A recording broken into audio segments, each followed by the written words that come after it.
tayo mga kaibigan sa Kinon Road papaba kasi may bibilin ako dito sa Pangasinan. At makikita dito natin sa taas ng sa may Lion's Head ang daming mga pulis na nakadeploy. Ang Kinon Road kasi ngayon nag-start nung last week. Open na yung Kinon Road paakyat yung mga para sa mamamasyal beginning 5 AM ng Friday, then Sunday morning ng 5 AM, then after that closed na para sa going down naman. So ngayon ay pababa ako kaya nakadaan ako dito sa Kinon Road.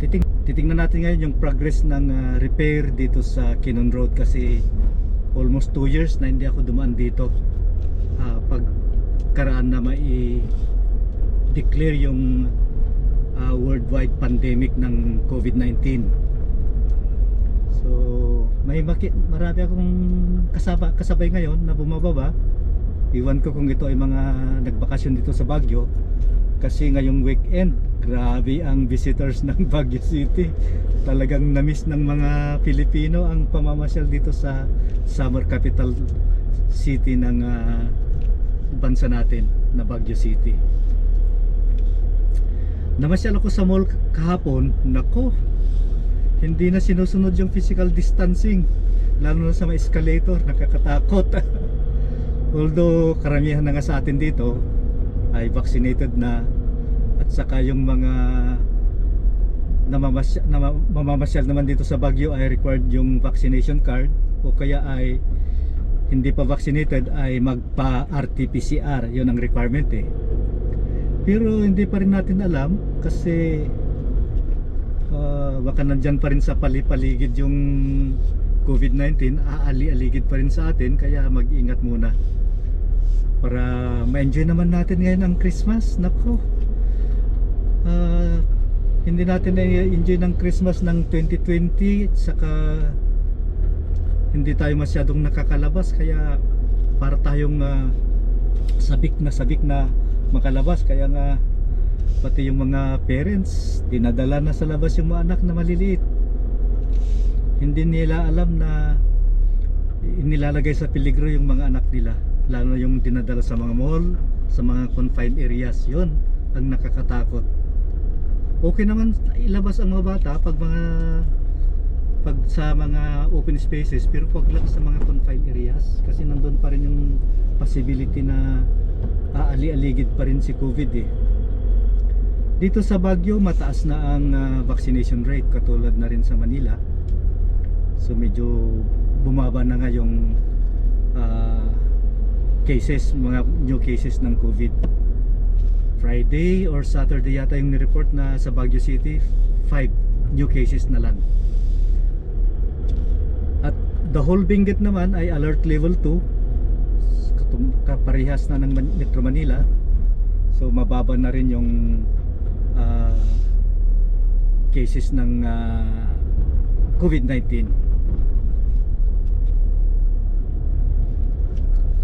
So nandito na tayo sa malapit sa Lion's Head. Baka maraming mga bakasyonista ang tumigil ngayon dito kasi pababa nga ngayong araw na ito ang daan eh, papunta sa Manila. Pwede pa rin sa Marcos Highway. Yan, ang daming mga sasakyan na nakatigil dito sa may Lion's Head. Pero hindi pa rin comparable sa previous na mga non pre-pandemic. Baka mamaya, kasi siyempre maaga pa lang naman yan ng Sunday, baka mamayang tanghali or hapon pa sila bababa. Kung maluwag na dito yung paakyat dito eh. Ito yung minsan na bottleneck, kung minsan makipot yung daan, tapos grabe pa yung kurbada. So napaluwag na. Kaya dati na bago pa mag-pandemic. Ang daming mga bikers na maakyat sa Baguio City. Nakakamiss din ang makalabas-labas. Ito may mga motorbikes. It's peachy. So silang siguro dito na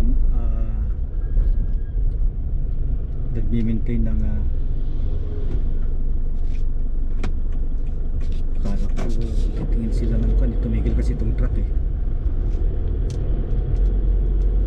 Yun. So bardyado ang Kiron Road. Maraming mga, nandyan yung mga pulis, nandyan yung SPG.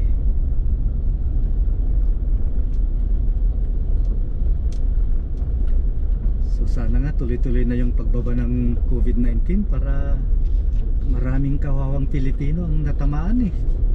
Maraming nawalan ng trabaho.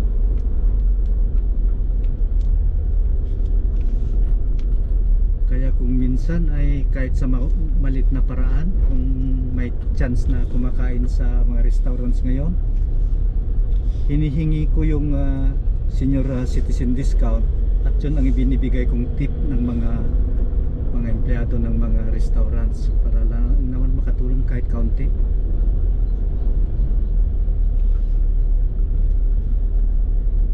Ito may mga nilagay ng slope protection, dati wala ito.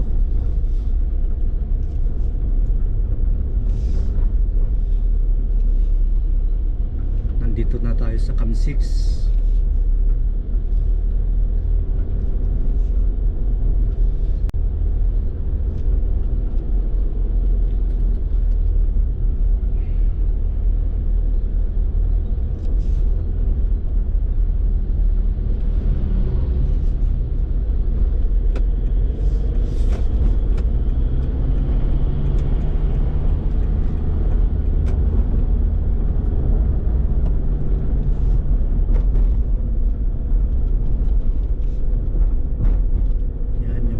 Protection nila dito sa mga bundok na medyo naglalaglagan ng mga bato.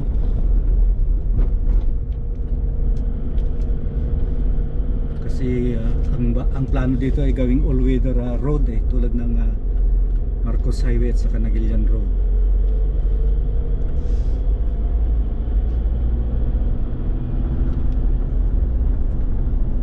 Malaki kasi ang damage ng Kinon Road noong 1990 earthquake.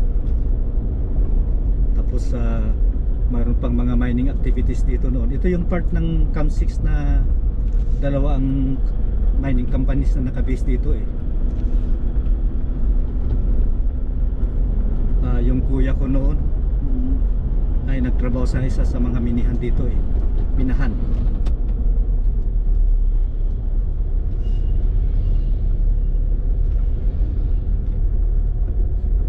Grabe naman nun. Alam na niya ang kasalubong ako, nasakit na pa rin siya. Ito yung isang kalsada na na-damage din. O nire-repair siya. Kaya one way muna dito sa parting ito. Maraming umaakyat pa rin Kasi ang sabi wala nang aakyat dito pag alas 5 na ng umaga. Baka yung mga taga rito na ito na papuntang Baguio.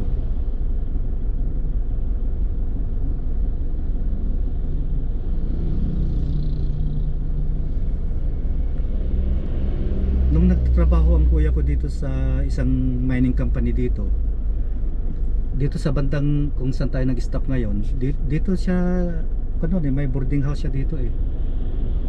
Grade 3 yata ako nung namasyal kami dito eh minsan. Kaya alam ko dito na yung parting ito ang inupuhan niyang kwarto noon. Kasi malapit na lang naman dito yung mining company na pinapasukan niya eh.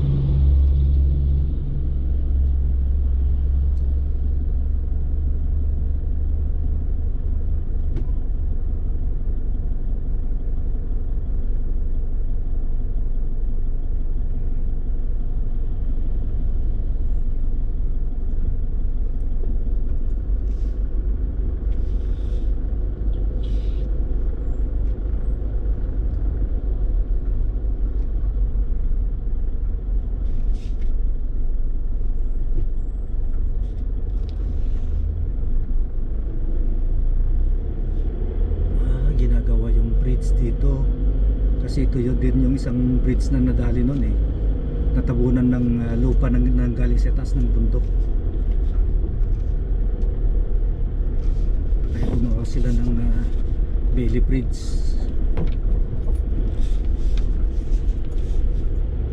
Ayan, malaking trabaho ito.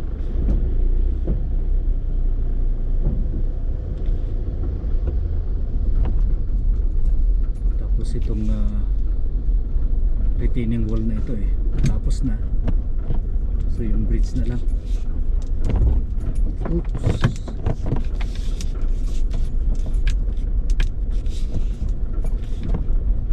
Sana asphaltuhin naman sana para medyo maganda-ganda yung takbo ng sasakyan. Masyadong mabato kaya maalog.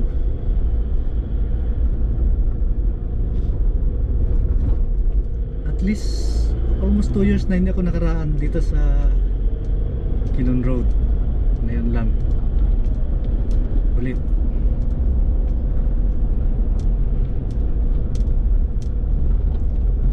Para tayong, sa feeling ko parang ibong na nakakulong sa hawla ng mahaba-habang panahon.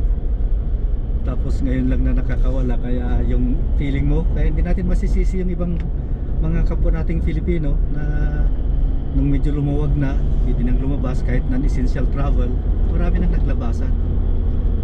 Dahil nga sa pangyayari na nakulong tayo ng almost 2 years.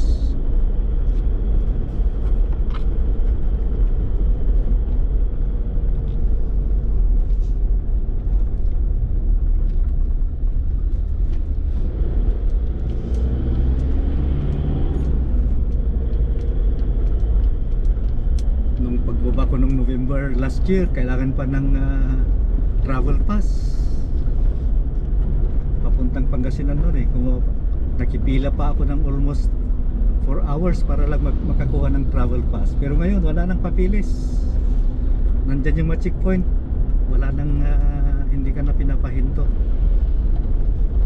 wala nang tinitingnan ng mga documents.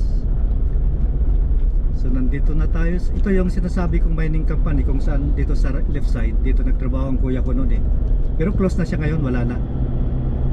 Malapit na tayo ng toll gate dito sa Cam 6. Wala pa yatang nagungulikta. So libre pa rin ang walang bayad sa toll fee dito sa Kinon Road. Kasi nga under rehab siya.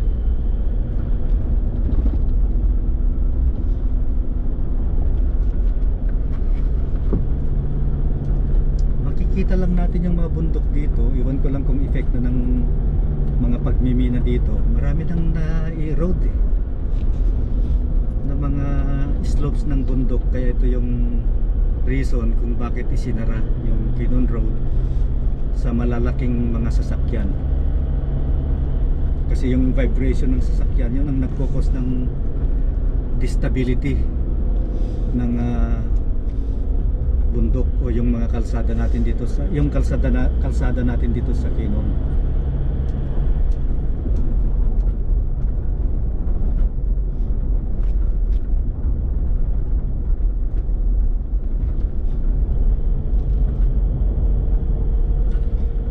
Ang balita ko ngayong December na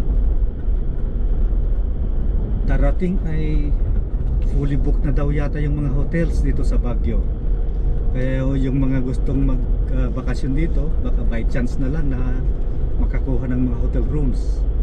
Or marami namang mga transient houses na pwede ninyong ikontak, or yung mga R&B pwede siguro tingnan ng mga gustong mamasyal dito. Ang importante lang, vaccinated ka para mas madali kang mabigyan ng permit to enter the city of Baguio, o kaya ay may RT-PCR test na nakuha yata within 72 hours prior to your travel to Baguio City. So yun ang mga condition. Mayroon namang website ang Baguio City kung saan kayo pwedeng mag-register. Yung Bisita website yata nila, Bisita Baguio. Hanapin nyo lang yon at doon na kayo mag-register. At titingnan na rin ninyo yung mga requirements pagpasok dito.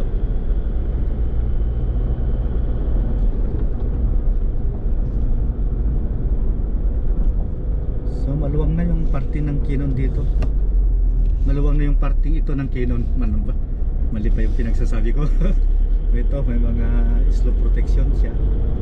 Natapos na, marami ng grasses ang tumubo sa tagal ng hindi nakadaan dito. Ngayon ko lang napansin na ganyan na. Ito yung interlinks, parang interlinks just to contain yung mga falling rocks para hindi mabagsakan yung mga motorista. Kasi dito ay maraming na-aksidente, lalo kung umuulan. Nakakatakot dito eh. Kaya counting ulan lang dito sa Kinon Road ay sinasara na siya. Dahil nga sa peligrosong sitwasyon dito.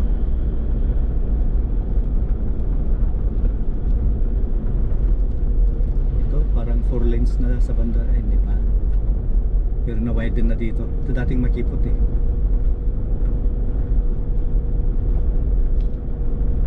Yan, marami nang nailagay ng mga slope protection. Nakita ko ito sa mga teknolohiya nito sa Korea at saka sa Japan. Ganyan din ang ginagawa nila sa mga areas nila na bulubundukin, kung saan ay naglalagay ng slope protection na mga ganyan. Ayan.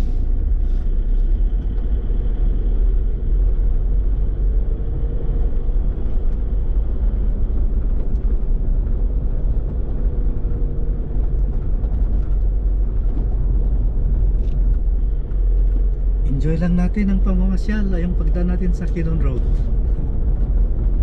Kakaunti ang nasasalubog natin sa sasakyan ngayon dito. Marami lang pala doon kanina dahil nga sa ginagawang bridge. Naipon. Pero pagbalik ko mamaya, pabalik sa Baguio ay sa Marcos Highway na ang daan. One way lang kasi dito yung paakyat at saka pababa ng mga bibisita sa Baguio.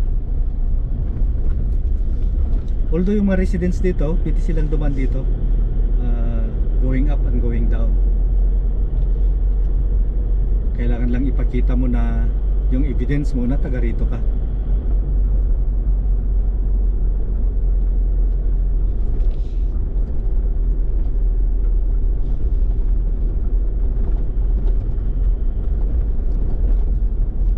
Ito yung portion ng Kinon Road na may bahay na tinangay ng rock slides nung may malakas na bagyo.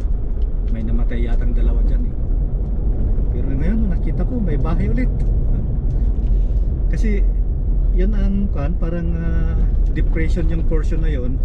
Siyempre ang tubig sinusunod yung depression eh. Dumadaan eh, tapos may mga loose rocks at soil. So pag malakas ang agos ng tubig, dala lahat yun. Sabay-sabay, yun. Nasira yung isang konkretong bahay dyan, 2 stories na bahay.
Yung history pala ng Kinon Road, bakit tinawag na Camp 1, Camp 2 hanggang Camp 8. Ito palang mga camp na ito yung mga station kung saan nag-stay yung mga workers habang ginagawa yung Kinon Road. So kung saan sila nagkampo, una, siyempre i-fix yung mga gamit sa Camp 1. Then Camp 2, habang papalipat sila papataas ng Baguio City, nililipat din ng mga kampo nila kung saan sila mag-stay pagkatapos ng trabaho nila. Yun pala ang naging history ng bakit ang pangalan ng mga lugar dito ay Camp 1, Camp 2, Camp 3. Ito ay Camp 4 na tayo. Nandito na sa Camp 4. Nandiyan sa gilid ng bundok, sa taas ng kalsada.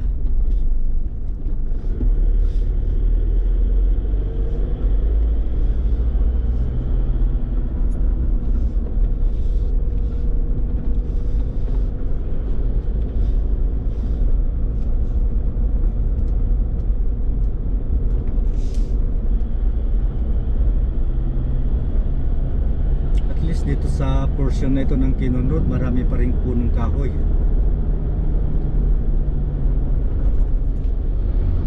Kasi ang punong kahoy ang nagbibigay ng stability ng mountain slopes.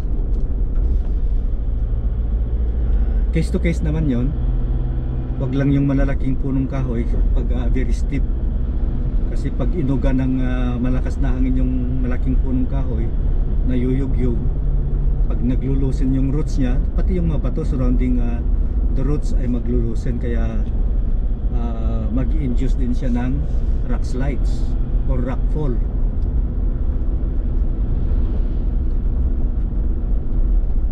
Kaya nga ito, hindi naman masyadong malalaki yung mga punong kahoy dito sa mga matitirik na slopes ng bundok dito sa Kinon Road. Ayan yung site na yan, rock slides, rock fall.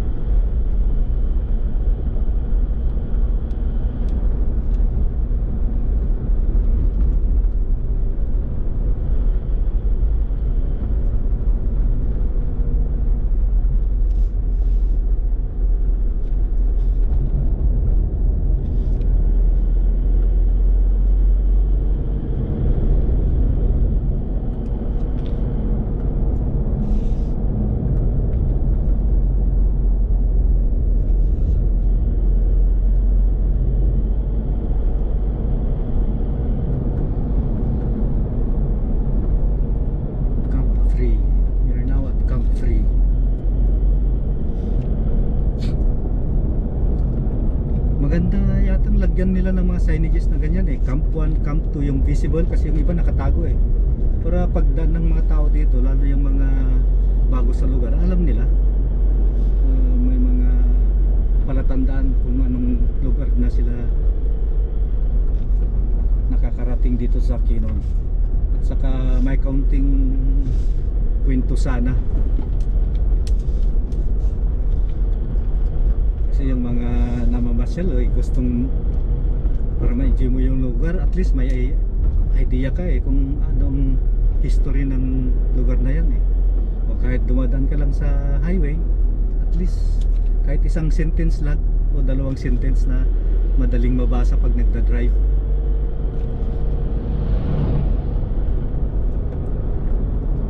Sa ibang countries mayroon pa silang tinatawag na geology tourism.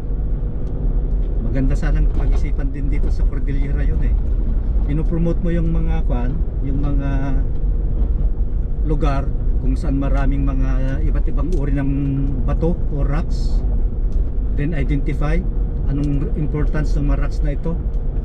Yun kaya ito yung isang dito sa Kinon Road, siguro magandang yun. At saka mag-identify ng mga sites dito kung saan po pwede yung pupunta yung mga estudyante na nag-aaral tungkol sa bato, tulad ng mga kumukuha ng geology o yung mga courses na related sa mga bato.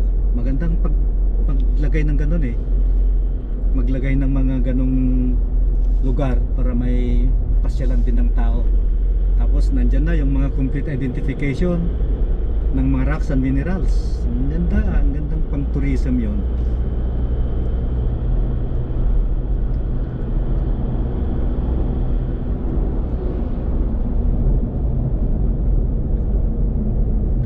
Nung nagtuturo ako sa university, kasi yung tinuturo kong subject ay soil science. Related kasi yung soil science at saka geology. Kasi yung mga rocks, yun ang nagfo-form, nagde-develop na maging lupa. So may kurso kami na ituturo yung mga different soil forming rocks and minerals. So may isang madre, may special course siya noon doon sa department namin, sa Department of Soil Science. Sabi niya, huwag kang masyadong maghahawak ng mga rocks and minerals, lalo na yung minerals kasi ang payat-payat mo, sabi niya. Yung energy mo, kinukuha ng minerals. Yun ang advice niya sa akin eh. Pero sabi ko, sister, paano hindi ko maiwasan kasi yun ang tinuturo kong subject. Sabi ko naman sa kanya, yun pala, possible na may mga minerals daw na ina-absorb yung energy from you. Kaya sabi niya, kaya yan, ang payat mo, hindi ka tumataba, sabi niya. Pero parang physical feature ko na yun eh, na hindi masyadong tumataba. Medyo payatin kasi ako eh, kaya yun ang sabi ng madre. Natatawa ko nun eh. Pero na-appreciate niya nung in-explain namin na itong bato na ito, itong mineral na ito, yung itong magiging lupa kung saan tayo magtatanim. At kung ano man yung properties ng minerals at saka rocks na ito ay magko-contribute kung anong klase ng lupa na ma-develop, sabi ko naman. At yung mga minerals na yon, mga nutrients na sinasabi natin na mai-release during the process of soil development ay kakainin ng plants. At yung mga plants, minerals na yun na kinain ng plants ay kakainin naman natin para yun ang magsuserve na nutrients sa ating katawan. So ganun ang relationship eh. Kaya nga yung sabi nila, tayo ay nagmula sa lupa, sabi sa Bible, ano? Kasi kung ano yung chemical properties ng lupa ay nasa katawan din natin dahil nga sa mga pagkain natin sa mga plants na itinatanim sa lupa natin. So yun ang relationship. Although sa Bible tayo talaga ginawa tayo mula sa lupa.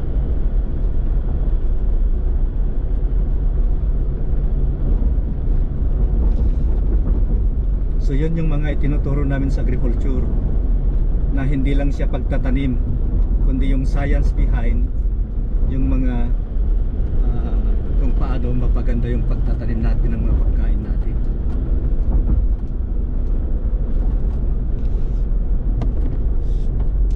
Kaya importante pa rin yung pagkandak ng research para mapaganda yung produksyon. Kasi kung walang research, wala rin eh, hindi mapapaunlad ang produksyon ng pagkain sa Pilipinas. Kasi kailangan nating magkaroon ng bagong uri ng plants, bagong uri ng rice. At yun ay nagagawa dahil sa research. Kasi kung nanatili tayo na hindi nagkandak ng research tulad ng mga traditional varieties natin, na ang yield per hectare lang noon ay mga 30 kavans. Eh nung nagkaroon tayo ng mga high yielding varieties, umabot tayo ng 200 kavans. So imagine yung increase na 170 kabans per hectare ang naidagdag dahil sa pagkakaroon ng bagong mga varieties. So yung mga iba kasi hindi naintindihan yun eh.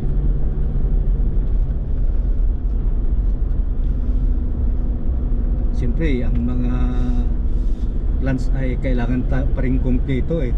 Kaya yun ang unang tinitingnan namin, yung kung ano yung mga nutrient elements na nanggaling sa mga bato, sa mga minerals. Yun yung tinatawag nating inherent soil fertility. Then pag kulang na yon, kung hindi ka magdadagdag ay maubos yun. Maubos kasi mabagal yung pag-develop ng lupa mula sa mga rocks and minerals. Kaya kailangan mag-supplement in the form of fertilizer. So yun ang contribution ng mga rocks and minerals sa atin. Hindi lang pang construction ng bahay, hindi lang para mas stable yung mga slopes ng bundok, kundi sa pagkakaroon din ng mga lupa kung saan tayo magtatanim. So yun ang relationship ng geology at saka agriculture, o yung most specifically sa soil science.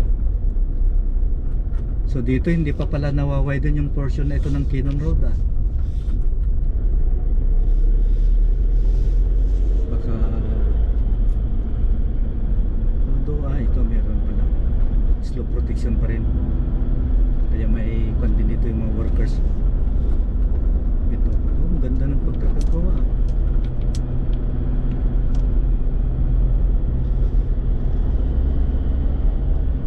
Ito rin kasing mga quad, medyo naka-usli na mga bato. Parang, di ba, parang half cave. Nakakatakot din yan kasi through time, because of itong tinatawag nating weathering process, yung pagkabulok ng bato. So dahil sa init ng araw, pagtanghali at saka malamig na temperature sa madaling araw, magkakaroon ng anong tawag nito, expansion at saka contraction ng mismong bato. So pag continuous yung contraction at saka expansion, magka-crack siya kasi nga rigid. So through time, pag yung malit na crack na yon, lalaki at lalaki, may time na babagsak na yung portion na yon, na nangyari doon sa may Cam 6, kung saan ay may nabagsak ang van na kinamatay ng isang estudyante. Before pandemic yon. Kaya yung ginagawang support na ganun,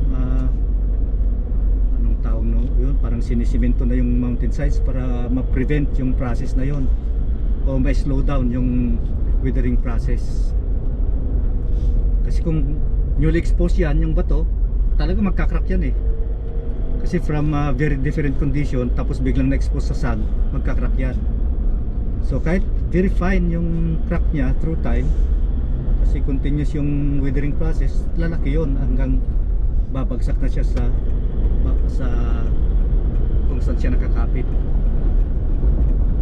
So yun yung mga peligro sa mga daan kung saan nalulocate ito sa mga bulubunduking area.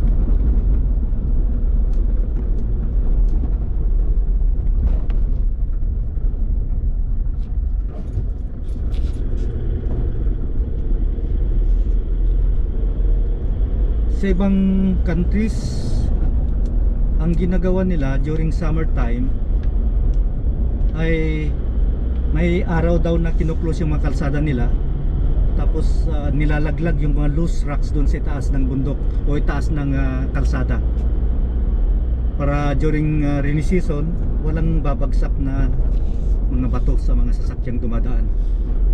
Pero dito sa atin hindi kasi ginagawa yun eh,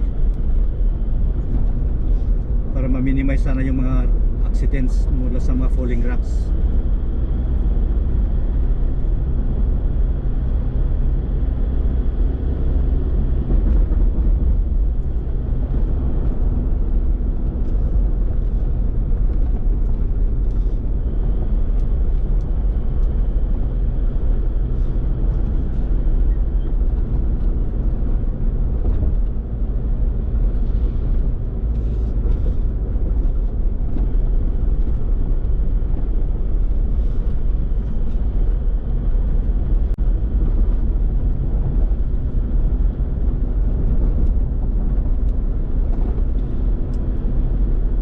Dito na naman na tayo sa isang lugar na tinatawag na Klondikes. Nasa Camp 1 na tayo. Klondikes kasi dalawang bundok both sides ng kalsada. Yun yata hindi ako sigurado, pero parang nabasa ko yun eh.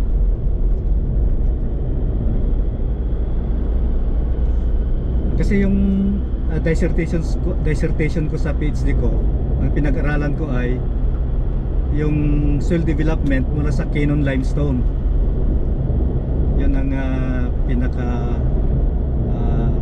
theme ng research ko. Kaya yung kinukwento ko kanina na pagde-develop ng lupa mula sa mga bato, at yung specific na pinag-aaralan ko ay yung lupa na mabubuo sa limestone. Very interesting. Kasi sa limestone, calcium carbonate yung main na mineral niya, hindi siya soil forming.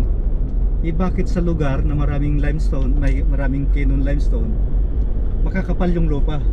Yun ang very challenging na parte ng research ko eh, sa dissertation ko nung nag-aral ako sa UP Los Baños.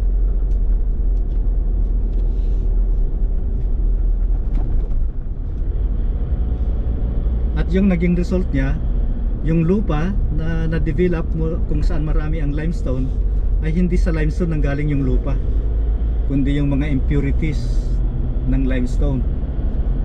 Kasi yung limestone ay nabubuo sa ilalim ng tubig eh. Yun ang isa pang hint kung bakit ang lugar na ito ay dating nakasubmerge sa ilalim ng dagat. Kasi yung limestone, yung mga ah, limestone formation ay nabubuo sa ilalim ng dagat. At dahil sa mga tectonic activities dito sa lupa natin, ay umaangat ito during yung tinatawag nating tectonic plate collision.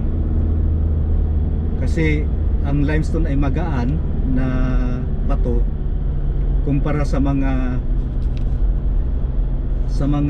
igneous rocks. Mas mabibigat yung mga igneous rocks. So pag nagbungguan ito, ang tumataas na portion ay yung mga magagaang bato tulad ng limestone. Kaya kahit sa mga 7,000 feet may mga limestone, ibig sabihin doon ay dahil doon sa proseso ng pagbubungguan ng plate na nagkakaroon ng ibang klase ng bato, magaan at saka mabigat.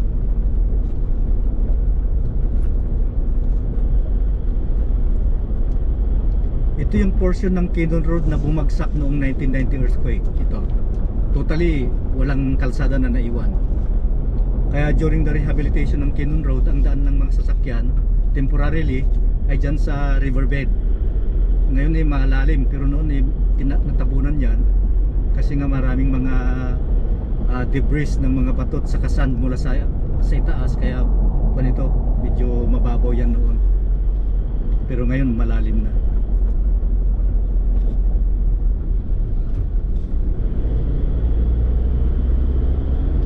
So parang ito ay bagong inukit doon sa side ng bundok, itong kalsada na dinadaanan natin ngayon. Maraming mga kwento-kwento na maraming namatay dito natabunan. Kasi habang lumilindol noon dito, nagkataon na nandito pa sila. May isang bus pa yata dito na nalaglag dito natabunan.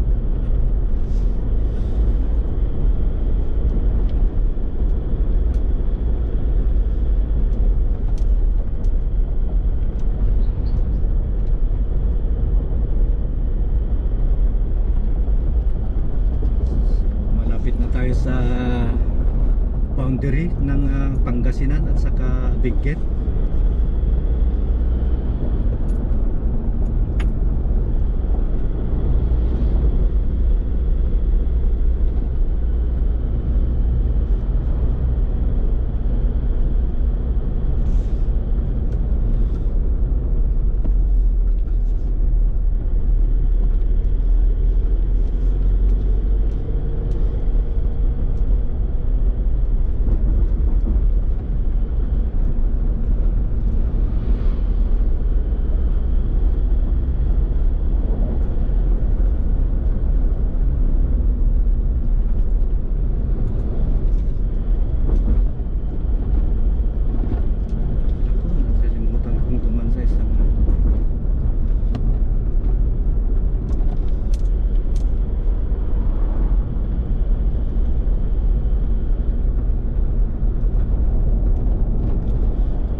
Checkpoint pa rin.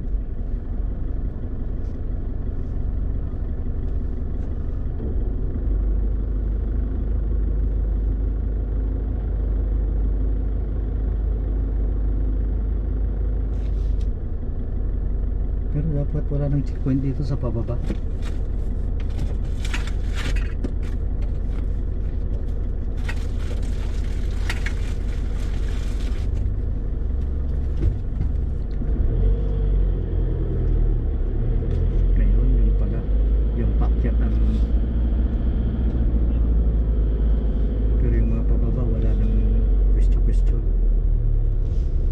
Lang kasi bawal na ngayon po.